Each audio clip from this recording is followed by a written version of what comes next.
Tonight we have a story about a controversial treatment for cancer invented by a Winnipeg doctor. It's not new. In fact, Dr. John Davidson used it on hundreds of patients decades ago. What is new is that some 50 years after the doctor's death, more than half a century after his theories were dismissed as quackery, scientists are rekindling the flame of his research. With more on the legendary cancer doctor, here's CTV's medical specialist, Avis Fabro.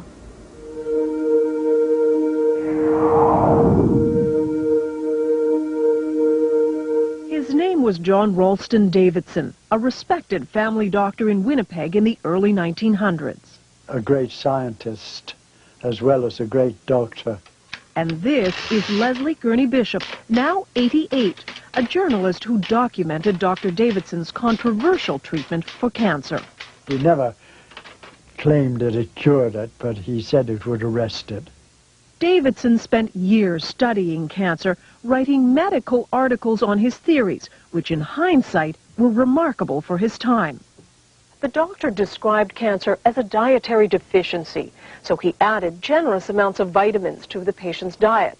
But he also said it was critical to boost the patient's own defenses against cancer, which is why he developed what he called young tissue extract.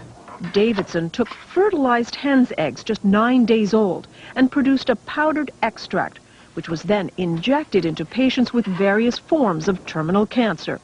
Like this boy, diagnosed with lymphatic cancer, notes show that with surgery, vitamins, and the extract, he returned to normal health. Over the years, Dr. Davidson treated hundreds of cancer patients. They all said, the ones I interviewed, all said that it had benefited them tremendously. Some said they were cured. Ruth Burke's father was one of Davidson's more famous patients. Harry Leader, the Member of Parliament for Portage-La Prairie, had been diagnosed with terminal bowel cancer by the Mayo Clinic in the U.S. But under Davidson's treatment, he improved. It was controversial scientifically, but that really didn't affect Dad. He believed in it. But Davidson's medical colleagues thought the treatment was useless and repeatedly refused him research money. It's as though they'd been instructed by somebody, well, just tear him up, just tear him up. And they did. Frustrated with the lack of support, Harry Leader, with his own good health as proof, took Davidson's pleas for funding straight to Ottawa in 1944, directly to Prime Minister Mackenzie King. He never wanted any publicity from this. He simply wanted help for this man whom he felt could help humanity. The Prime Minister refused to fund Davidson's work. The doctor died 4 years later. He would die pretty well of a broken heart, if you know what I mean, because he had not been recognized. His cancer treatment thought to have died with him. And for 49 years it was lost, until a twist of fate. Leslie Bishop's nephew, Richard Dunn, had long heard stories of Dr. Davidson's wondrous treatment. One night he saw this on television. 2 Norwegian researchers have developed the first scientifically proven aphrodisiac. And the formula for this aphrodisiac? Fertilized hen's eggs, ground into a powder. I thought, my gosh, these people have probably stumbled on young tissue extract, Dr. Davidson's theory and treatment inadvertently. He found the man holding the rights to this libido drug in North America, a Dr. Morton Schulman. Yes, doctor. He has severe Parkinson's and diabetes, and he has a shrewd eye for odd concoctions with possible medicinal properties. This was 50 years ago.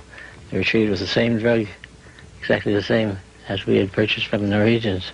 Schulman read Dr. Davidson's story and enlisted respected scientists to study the possibility that a long-lost Canadian treatment for cancer might be inside his libido pills. If I have a cure for cancer, or even a control for cancer, or even a control for one type of cancer, I'll be famous. We have to be careful about raising people's hopes falsely. Jonathan Blay is one of the researchers looking at the revived young tissue extract. Davidson's extract, in many ways, could be a cancer vaccine. There could be things in the extract that promote a response against the cancer. Leslie Bishop, for one, is overjoyed. Recognition appears to be dawning. I didn't know whether I would ever live to see it. Researchers hope to have results from lab tests and trials of the extract in terminal cancer patients within a year. And if there is no anti-cancer effect, then we'll look back and we'll say, well, it's unfortunate, he was well-intentioned, but there was nothing there. But if Dr. Davidson's extract does show the power to combat cancer, this could be not only one of the great human victories in overcoming disease, but it could also be one of the great human tragedies. a tragedy because for the last 50 years, a possible cancer treatment and its pioneer were forgotten. Avis Favreau, CTV News, Toronto. Health Canada has approved the use of the tissue extract on compassionate grounds for cancer patients until results of the study, soon to be underway, are complete.